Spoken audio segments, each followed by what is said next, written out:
All right. This is just an exciting time. This is part of the RC13 team's offering, right? It's training, education, analytics, and monitoring support.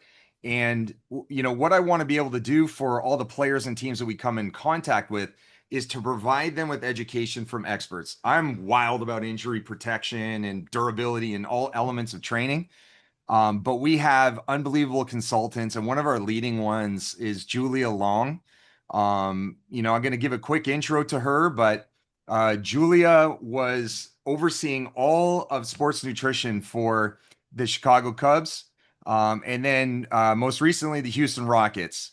And so we put a really, I think, solid educational process together, starting with managing inflammation today because there's some things that she's seen in players, that I haven't seen. And then this is information you need to know. So, Julia, add some further context to the intro I've given you. Yes, I'm so happy to be here. Thank you for the introduction. As a registered dietitian working with athletes, my objective is to look at your diet and see what's missing, what can we include. And a lot of people think when they work with a dietitian, they're going to tell them, don't eat sweets and fried food, which yeah, I probably might say that, but it's not so much what you're eating, it's what you're not eating. Because when you're not including a certain food group, you need to operate under the idea that you're not getting that benefit. So I really am looking more at what is missing from your diet that you deserve to have in order to have optimal performance, because what you're requiring from your body as an athlete is extraordinary. So we need to make sure that you have all the building blocks in place through food to support what you're trying to do on the field. Awesome. All right, I'm gonna shut my camera off and put everything on mute, guys, please, and we'll let it roll. So I just chose one thing to focus on today, and what we're going to focus on is inflammation. So, how can you manage inflammation for optimal performance? Now, inflammation is kind of a buzzword. A lot of things are anti-inflammation right now. So, I'm going to go into really what is inflammation and how can you manage it to optimize your performance. So, inflammation is actually natural, and inflammation happens through exercise, through stressors happening to your body, and then our body adjusts and reduces the inflammation. But as I mentioned in the beginning, some inflammation is fine, but as athletes, you guys are causing a lot of inflammation to your body on a regular basis. So to work on managing that inflammation is in your best interest. There's acute inflammation, which is short term. It means something's coming in as a stressor, and that could be exercise. Exercise technically causes inflammation, but it's very short and our body recovers. And that's why recovery is so important. And then you move on and you become stronger. So that is a type of inflammation that is good. But then there's chronic inflammation. And chronic inflammation is inflammation that you don't recover from. And when you don't recover from inflammation, that's when this chronic inflammation can lead to things like injury because you never gave yourself the opportunity to recover from it. So, as I mentioned, what causes inflammation? High intensity training, overuse injuries, trauma. Oh, hold on, let's go back. And um, and also habits, poor sleep. I want each of you to look at all these things that cause inflammation and see if you partake in any of these. Do you have high intensity training? I'm sure a lot of you do. Or have any of you been injured? Uh, did something happen during practice? Did you get hit with the ball? Did you have any trauma to your body? And then did you maybe not get a full night's rest or 8 hours of sleep? Some days, all of these things might happen. Some days, only one or two of these things might happen. But this is the point that you can't always control whether one of these things is going to happen to you. But what you can control is what you put into your body. And food can reduce inflammation. Let's see. All right. So it's important to control inflammation because it can because too much inflammation can decrease your strength and power. It can increase your risk of injury. It can reduce your endurance, and it can delay all things that I know none of you want to experience.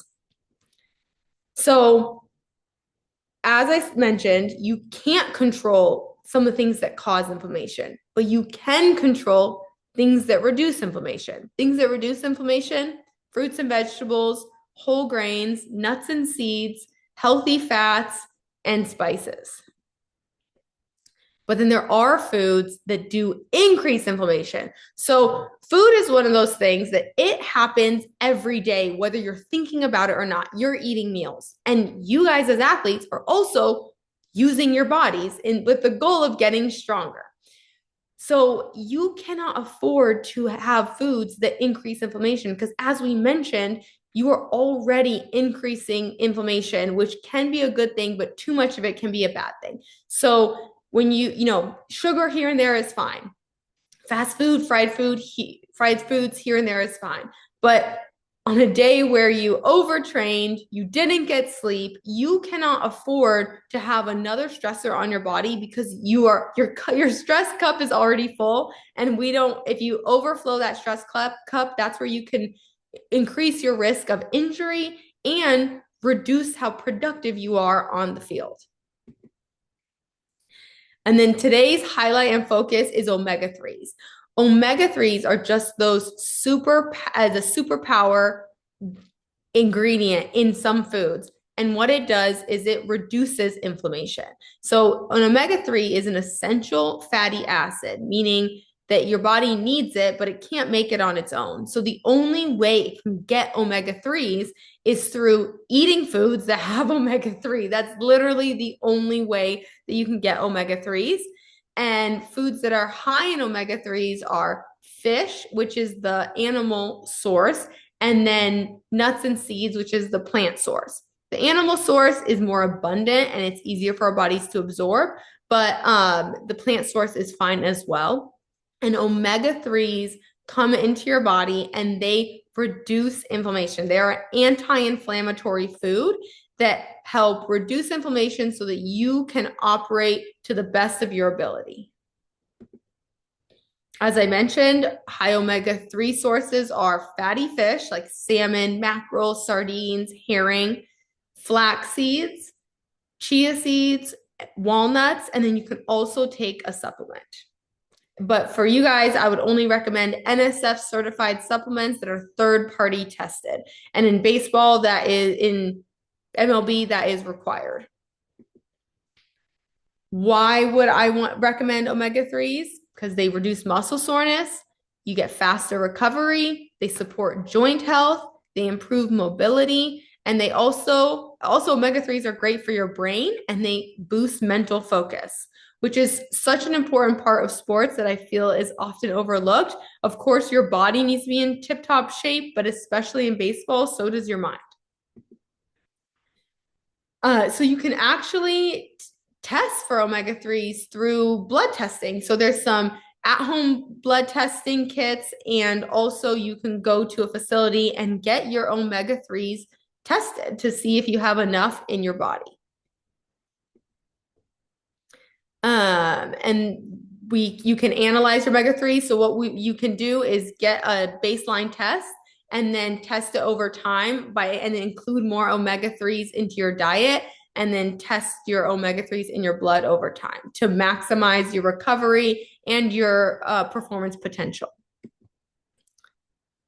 All right, so key takeaways is inflammation is a normal response to exercise, but too much of it can lead to injury. And the biggest point is that you guys are asking so much of your body on a regular basis. So I would operate under the idea that you are in a state of chronic inflammation if you are not taking the proper protocols to reduce inflammation, because you would never, let's say you didn't get a good night's sleep. You would never tell your coach, oh, I didn't get a good night's sleep, I'm not going to play today because that's too much inflammation, right? You would never say that. So because so many scenarios are happening that add more inflammation and more stress into your cup every single day, food is the one thing you can control to be like, okay, maybe I couldn't control a lot of things in my environment, but what I can control is including foods that reduce the effects of all the things that I can't control. So I look at nutrition as the one thing that is completely in your power in a world where there's so many things that are not in your power, that you can choose to optimize your performance despite what happens to you on a daily basis. And omegas are the one perfect example of something that you can test for, you can monitor, and you can control in order to optimize your performance through food. And it's also delicious, which is, of course, a perk.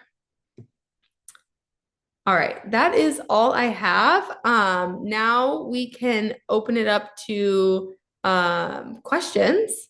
Yep, we're gonna go into our Ask Me Anything section. Okay. And going through some polls. Julia, that was awesome. Guys, I know how hard it can be. Some of you guys living in potentially like in a dorm, or you might not have the opportunity to do a lot on your own. And the goal for what we're going to do now is we need to make the education very usable.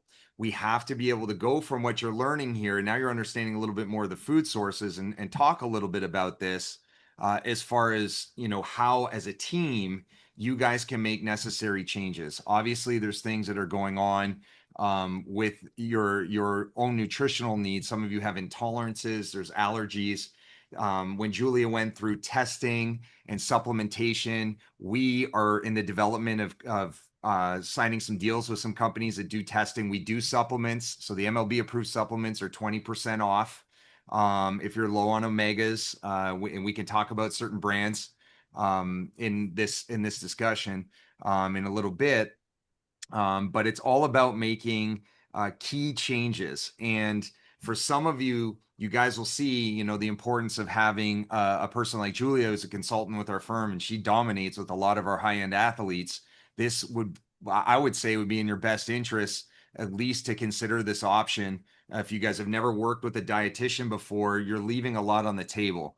So I'm gonna go and share my screen.